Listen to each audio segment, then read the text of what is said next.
Warahmatullahi wabarakatuh, Bu. Waalaikumsalam warahmatullahi wabarakatuh. Gimana, Pak? Gimana, Bu? Keadaannya, Bu, hari ini, Bu?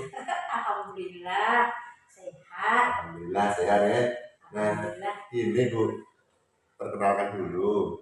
Nama saya Budi Sumarno. CGP angkatan 11 Kabupaten Teguh.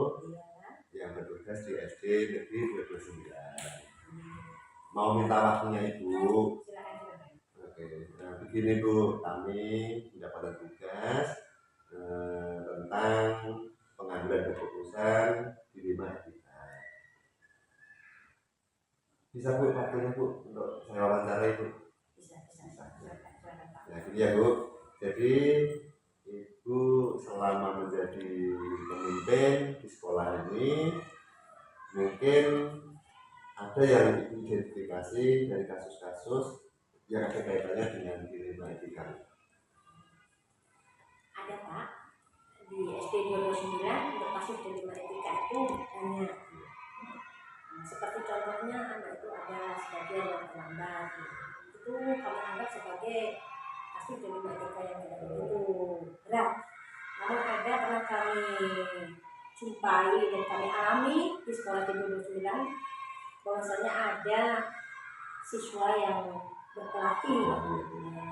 Di sini sangat susah kami untuk menyelesaikannya karena keduanya itu memang berkelahinya agak menunjukkan iya. Di antaranya itu perkelahian kelas 6 waktu itu, Pak. Nah, jadi selama ini Ibu dalam menjalankan pengambilan keputusan tentunya ada kasus-kasus banyak ya Bu dari. Nah di situ kan ada dua kepentingan Bu, yang sama-sama benar ataupun sama-sama mengandung nilai kebenaran. Yang dari dilema etika tadi ya, kasus tadi itu ya. Pernah kami jumpai itu Pak. Ya tadi sudah kami sampaikan bahwasanya kelas 6 itu ada terjadi perkelahian antara anak laki-laki dan anak perempuan. Nah, yang mana dalam perkelahian itu kelompok Pak. Iya kelompok. Nah, di situ kasusnya diantaranya orang tua itu kan tahu-tahu cuma dapat informasi dari satu pihak anaknya yang kena. Jadi orang tua itu hanya menerima laporan dari sisi anaknya. Dari sisi anaknya, namun belum tahu ada masalah-masalah yang lain yang orang tua itu tidak paham, sehingga pada saat itu orang tuanya memang ada marah besar itu Pak. Itu yang saya alami. Nah, beliau itu menuntut gimana kok sekolah ini terjadi perkelahian kok tidak ada tindakan atau bagaimana. Nah, padahal kami selaku guru dan kepala sekolah yang ada di sekolah tinggi dan 29 itu sudah berperan aktif melaksanakan tugasnya dengan benar. Nah, tentu dalam menangani kasus-kasus yang ada kaitan dengan etika, itu sebagai pemimpin pasti ada langkah-langkah. Langkah yang seperti apa yang selama itu alami ini yang Ibu ambil? Langkah-langkah yang untuk menghadapi dilema etika yang terjadi di SD 29 diantaranya itu terjadi perkelahian antara siswa geng. Itu tadi kelompok tuh Pak, kelompok laki-laki dan kelompok perempuan. Nah, jadi langkah-langkah yang kami ambil ini karena masalah itu sangat berat, jadi kami upayakan untuk memanggil orang tua dan kelompok perempuan dan kelompok laki-laki itu untuk besok harinya supaya datang ke sekolah untuk mengadakan suatu pertemuan mencari solusi atau masalah, dan juga anak-anak yang pada saat itu terjadi perkelahian juga kami panggil di kantor bersama-sama juga dengan seluruh majelis guru. Kemudian selama ini mungkin ada yang paling efektif menurut Ibu dalam pengambilan keputusan, yang paling efektif itu yang seperti apa Bu? Ya, pengambilan keputusan yang efektif ya tadi dengan cara memanggil orang tua tadi tadi sama-sama dari satu kelompok dengan kelompok yang satunya tadi bersama guru kelasnya dan guru yang ada di sekolah itu juga biar tahu permasalahan itu. Dan pada saat itu kami adakan musyawarah untuk mencari solusi yang terbaik yang mana agar nantinya orang tuanya itu paham untuk permasalahannya itu apa, dimengerti, dan juga anak-anak yang melakukan perkelahian itu bisa diminimalisir. Selain itu juga kami selaku kepala sekolah menegaskan kepada bapak dan ibu guru untuk selalu menjalin komunikasi yang baik, baik itu dengan anak dan juga baik itu dengan orang tua wali murid. Jadi kita ini partner kerja dalam membimbing dan mendidik putra putri.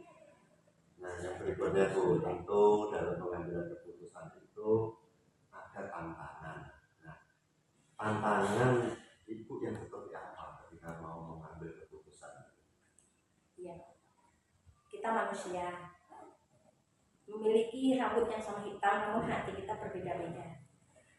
Selain itu, orang tua SD 229 tidak mayoritas memiliki pendidikan yang tinggi. Jadi agak susah untuk menjelaskan hal-hal yang seperti itu yang menjadi tantangan buat kami, Pak.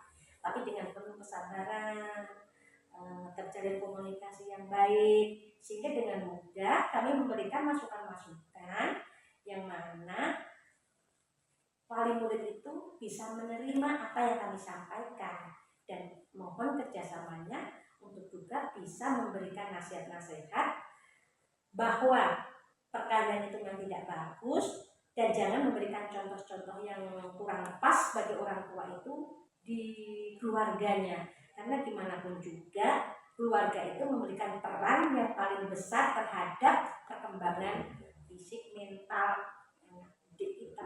Komunikasi tadi ya Bu. Nah, selanjutnya ini tentu ada juga jadwal-jadwal yang Ibu ambil untuk menyelesaikan kasus Sidima ini. Mungkin secara langsung ataupun tempatnya boleh Ibu ceritakan.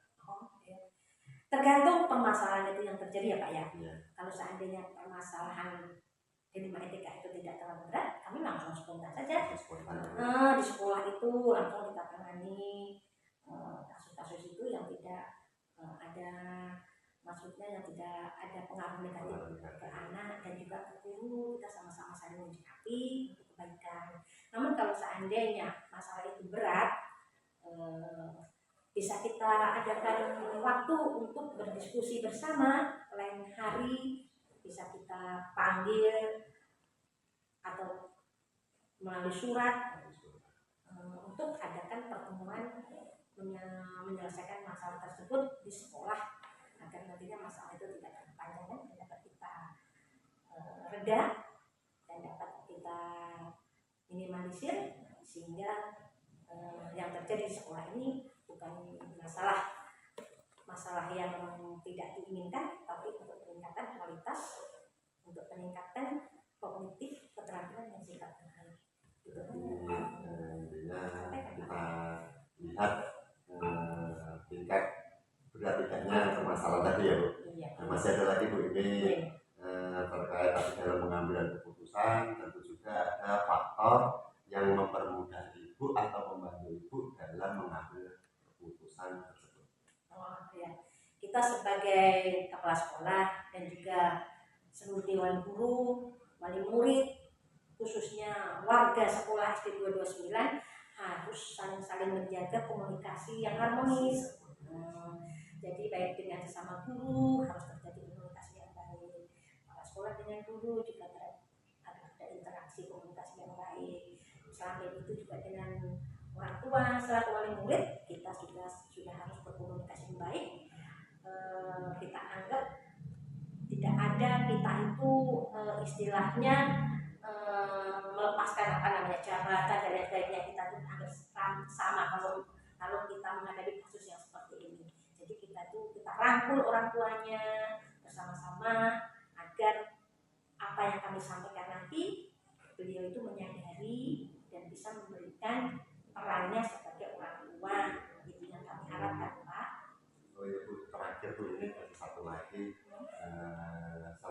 ibu menjadi pemimpin, tentu ada yang pembelajaran bisa ibu petik selama dalam mengambil keputusan. Ya, alhamdulillah dengan adanya kasus-kasus yang terjadi di sekolah ini, alhamdulillah kami sendiri sebagai kepala sekolah bisa memberikan wejangan-wejangan kepada guru kami, dan kami juga merasa dengan adanya masalah-masalah seperti itu bisa untuk mencari solusi yang tepat sehingga pendewasaan itu semakin ada. Jadi untuk kelanjutannya, kalau terjadi ada masalah-masalah ini, memang kita harus berpikir secara logis dan dingin, dengan hati yang dingin, kepala yang dingin. Insya Allah masalah-masalah itu bisa terselesaikan. Jadi dari pengalaman untuk menambah kita lebih bijaksana, ya lebih bijak. Oke, terima kasih ya Bu sudah mengambil waktunya, sudah memberikan wawasan terkait pengambilan keputusan dalam dilema etika. Mungkin untuk tahap ini saya akhiri. Sebelumnya saya ucapkan kembali terima kasih Bu. Sama-sama Pak. Assalamualaikum warahmatullahi wabarakatuh. Waalaikumsalam warahmatullahi wabarakatuh. Terima kasih Bu. Kami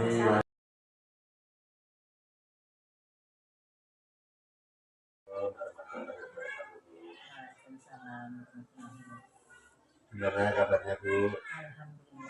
Alhamdulillah sehat ya Bu. Begini Bu, maksud tujuan saya perkenalkan dulu, nama saya Kusuma CGP Angkatan 11 dari SD 229. Ingin mewawancara Ibu tentang kepemimpinan Bu. Bagaimana menurut Ibu itu mengidentifikasi kasus-kasus yang merupakan dilema etika atau yang termasuk dilema moral? Kita sebagai pemimpin itu harus mengambil kebijaksanaan kalau terjadi di sekolah kita ini tentang moral yang kurang atau etika yang kurang bagus, nanti kita kebijaksanaan kita mengambil anak-anak itu kita kasih pengertian bagaimana yang melanggar etika, bagaimana sikap kita seorang murid yang baik.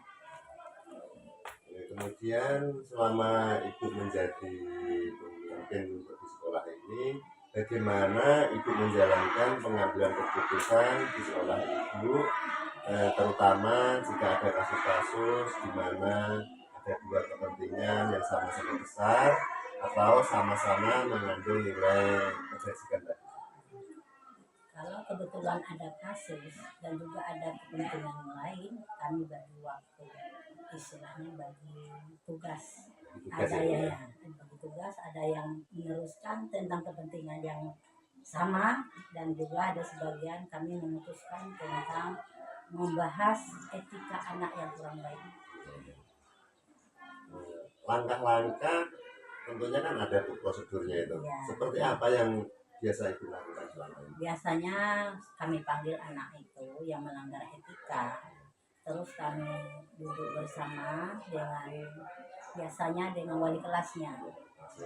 Kami panggil dan di sini kami kasih nasihat. Bagaimana etika seorang murid yang bagus di dalam kelas walaupun di rumah dan di lingkungan juga. Kalau seandainya ini memang tidak putus, kami sarankan anak ini istilahnya ada yang menjengkel dan sebagainya, untuk jalan keluarnya kami panggil wali murid. Juga untuk melibatkan orang tuanya ya. Orang tuanya supaya mengetahui tingkah laku anak yang kurang wajar di sekolah. Jadi kami bina bersama. Kemudian ada lagi Bu, hal-hal apa saja yang selama ini menurut Ibu itu yang paling efektif dalam mengambil keputusan terkait kasus-kasus yang ada kepentingan dilema etika tadi, yang paling efektifnya? Ya tadi ya seperti ini ya, pernah ini terjadi di sekolah kami ini, ada anak yang merokok. Memang merokoknya di luar sekolah, di jam luar sekolah, tapi kami merasa bertanggung jawab Karena ini murid kita, kami panggil, kami sarankan bagaimana menjadi murid yang baik dan apa-apa akibat daripada melakukan hal seperti ini. Nah, jadi untuk lebih sempurnanya nanti kami panggil wali muridnya, kami sampaikan kejadian ini. Yang nampaknya wali muridnya juga kerjasama dan setuju atas tindakan ini, karena dia kalau tidak dikasih tahu, dia tidak tahu tingkah laku anaknya di sekolah atau di luar sekolah. Berarti kerjasama dengan orang tua tentunya Ya, tidak luput kan. Ada juga hal-hal Bu yang merupakan tantangan. Tadi kan dalam mengambil keputusan yang paling efektifnya, Ya. tentu ada tantangannya dalam mengambil keputusan itu yang ada kaitannya dengan etika. Tantangannya seperti apa? Tantangannya ialah seperti itu, nah, terutama itu kesabaran kita. Memang itu semuanya punya risiko kan, terutama kita mungkin kesabaran dalam membimbing anak. Dan juga di sekolah ini sebelum terjadi kami sudah pernah melakukan itu penyampaian tentang perundungan di sekolah, yang mana kami libatkan dari Kapolsek, dari komite, dari Babinsa. Itu sudah pernah untuk menyampaikan kepada anak apa-apa akibat daripada kelakuan yang seperti ini atau etika yang kurang kita inginkan.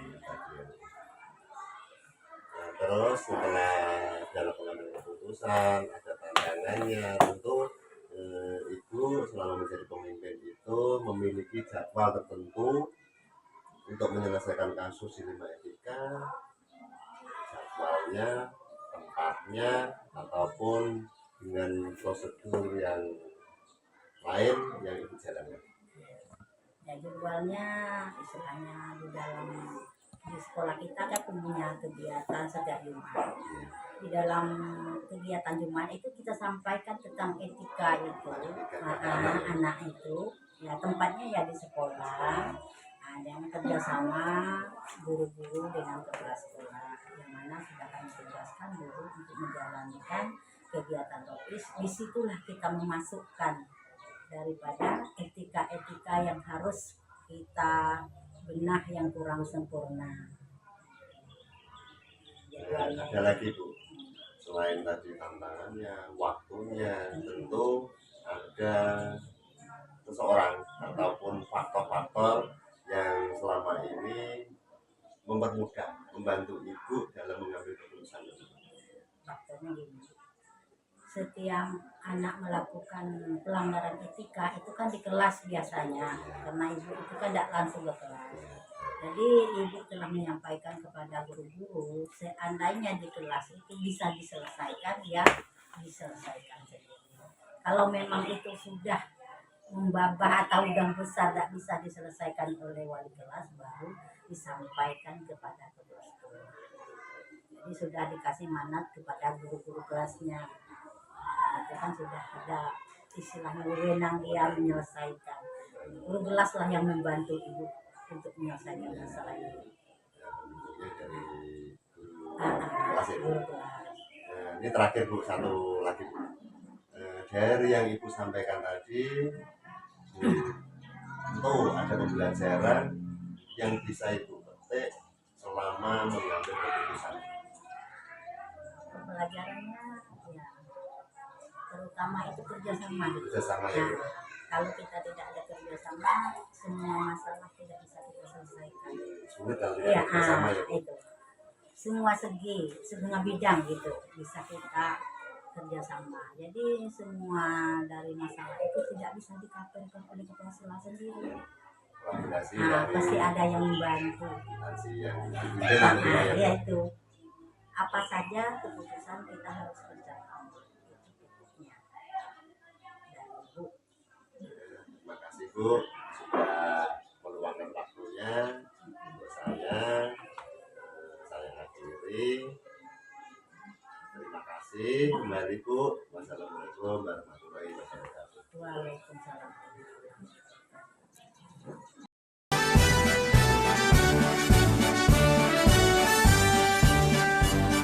Tingkatkan tekad, kuatkan hati. Negeri ini memanggilmu kawan.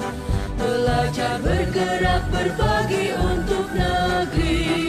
Guru penggerak, majukan pendidikan. Guru penggerak menghamba pada murid. Kreatif, rancang pembelajaran. Hargai potensi, tingkatkan prestasi. Lahirkan profil pelajar Pancasila.